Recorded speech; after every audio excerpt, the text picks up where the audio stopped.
Buenas noches a todos. Primero agradecer la invitación a Fernando. Bueno, recién conversábamos un poco a esta altura qué decir después de todo lo que se dijo, así que también hice un poco un recorte de algunas de las cosas para que no sea tan extenso y por ahí sí después propiciar algunas preguntas que por ahí puede ser más interesante.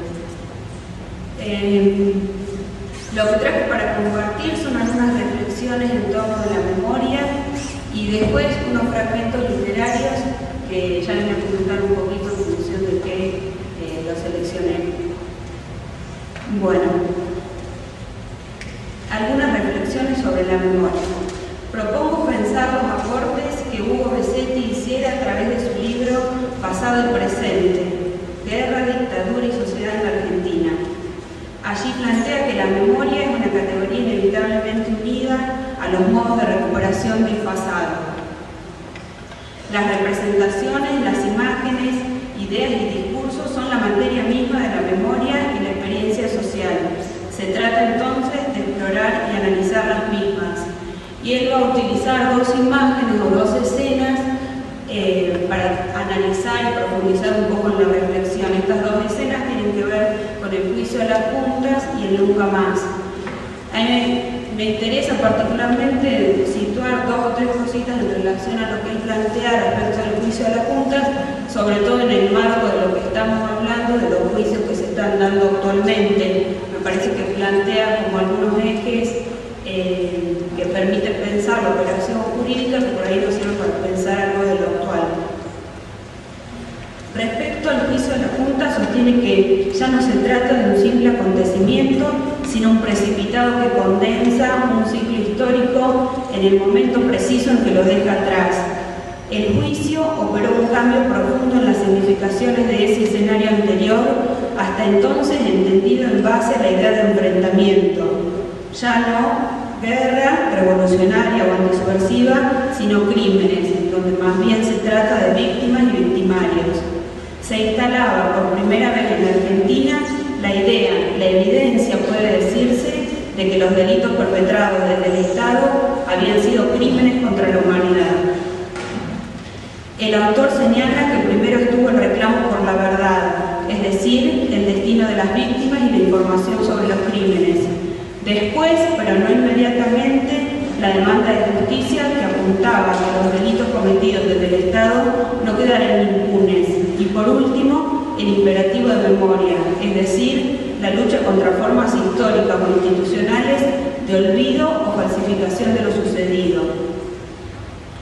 Es bien conocido el papel que jugaron los familiares, bueno, y en eso resume un poco todos los organismos de derechos humanos, como actores públicos en la lucha por el esclarecimiento y la memoria. Vinieron a ocupar un lugar que la sociedad política había dejado vacante.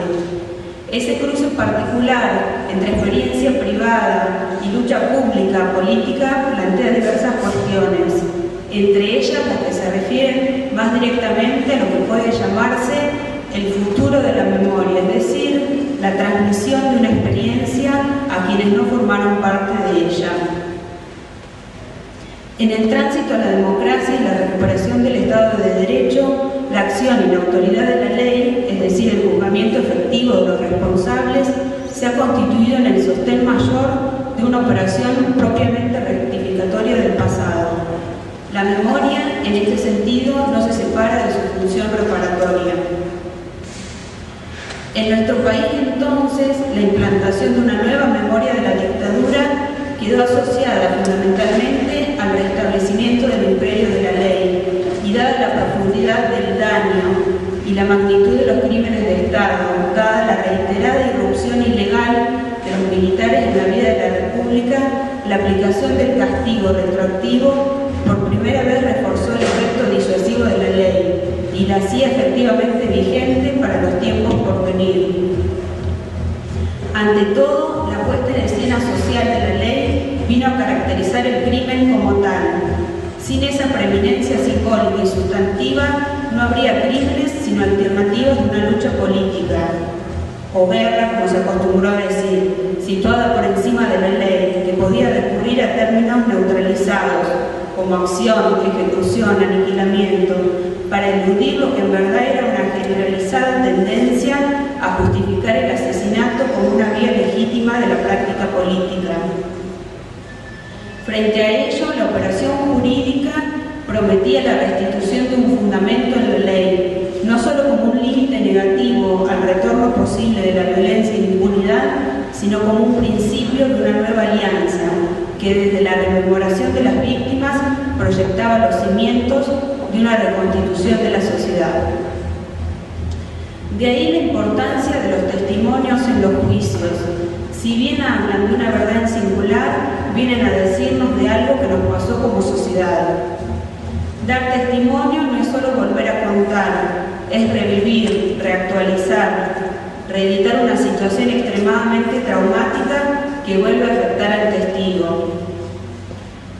El pasaje del relato particular y privado al ámbito público genera en la subjetividad del afectado un primer movimiento reparatorio, en tanto posibilita el reconocimiento social y jurídico de su condición de afectado por violaciones a los derechos humanos.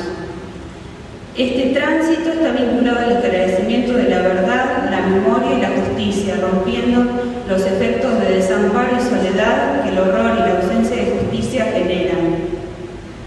El propósito fundamental es entonces resguardar no solo el valor de prueba de los testimonios, sino también su valor social en cuanto aporta a la construcción de la memoria colectiva y de la historia de nuestro país, transmisible a la ciudadanía en su conjunto, en tanto política pública reparatoria del Estado Nacional. Bueno, estas son como algunas consideraciones por ahí un poco teóricas, pero me parece que ayudan a pensar algunas cuestiones en torno de la memoria. Y ahora por ahí como complemento de esto y en correlación con esto que planteaba acerca del testimonio y los testigos, traje unas reflexiones acerca de un libro que se llama La escritura o la vida, de Jorge Semprún, que igual, bueno, con lo que decía la compañera hace un rato acerca de los sobrevivientes, por ahí esto queda así como chiquito, pero me parece que igual viene como a ilustrar un poco y nos ayuda a pensar un poco una pregunta, o esta pregunta que yo me hacía, que es cómo se vuelve del horror o del terror. Dice, pero la palabra regreso tampoco habría convenido del todo, a pesar de su aparente neutralidad.